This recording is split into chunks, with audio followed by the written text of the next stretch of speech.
بسم اللہ الرحمن الرحیم. السلام علیکم ورحمۃ اللہ وبرکاتہ.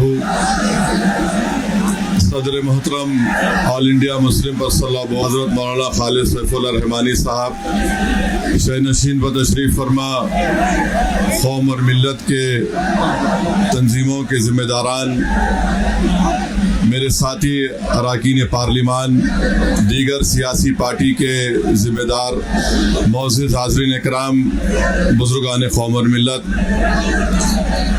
میں صرف آپ کے سامنے یہ عرض کرنا چاہ رہا ہوں کہ نریندر مودی کی حکومت وقف بل کو لا کر قانون بنانے کی جو کوششیں کر رہی ہے، ان کا مقصد ایک ہی ہے کہ اس ملک میں امن کو خراب کیا جائے.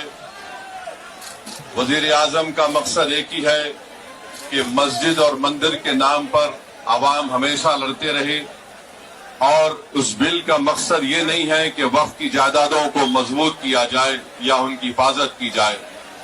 آپ خود اندازہ لگائیے کہ ہندو دھرم کے ایک بہت بڑے جورسٹ ہیں بی کے مکھرجی کی کتاب میں لکھا گیا کہ ہندو دھرم میں بائی کسٹم بائی یوسیج وہ مندر کی جائیداد بن سکتی ہے.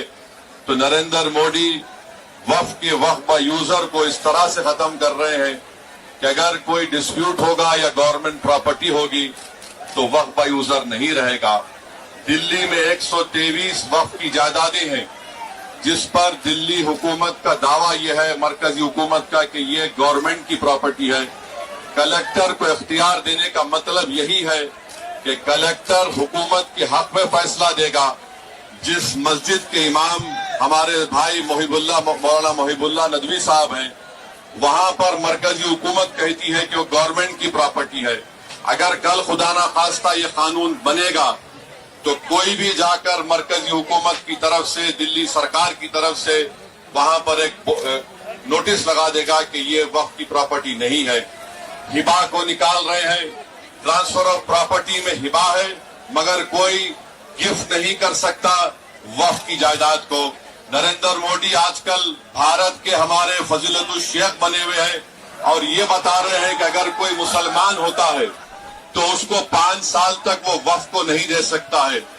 یہ کہاں سے ان کو معلوم ہوا؟ کون سے فقہ کی کتاب میں لکھا گیا؟ تو ان کا مقصد ایک ہی ہے کہ بھارت کے مسلمانوں سے ان کی سیاسی اور مذہبی شناخت کو چھین لیا جائے. میں آپ کو بتا رہا ہوں کہ اس بل کا مقصد مسلمانوں سے مسجدوں کو چھیننا، درگاہوں کو چھیننا، قبرستانوں کو چھیننا، ایویکیو پراپرٹیز کو چھین لینا، یہ مقصد نریندر مودی کی حکومت کا ہے. اور ہم کوشن کر رہے ہیں چندرا بابو نائیڈو کو، ہمارے پاسوان صاحب کو اور نتیش کمار کو، یاد رکھیے دنیا جب تک قائم رہے گی، اگر آپ اس وقت نازک وقت میں اس بل کی تائید کریں گے تو آپ کو مسلمان کبھی نہیں معاف کرے گا، کیونکہ آپ کی تائید کی وجہ سے یہ بل قانون بنے گا. اس لیے ہم ان سے بھی کہہ رہے ہیں کہ آپ اس غیر انکانسٹیٹیوشنل بل کی تائید مت کریے. ہمارا مطالبہ صرف یہی ہے، اگر ہندو دھرم کی پراپرٹیز میں، مندروں میں، سکھوں کے گرودوارا میں کوئی غیر سکھ یا غیر ہندو ممبر نہیں بن سکتا تو مسلمان کے اس وقت میں کیوں بن سکتا ہے؟ تو یہ تمام چیزیں ہیں.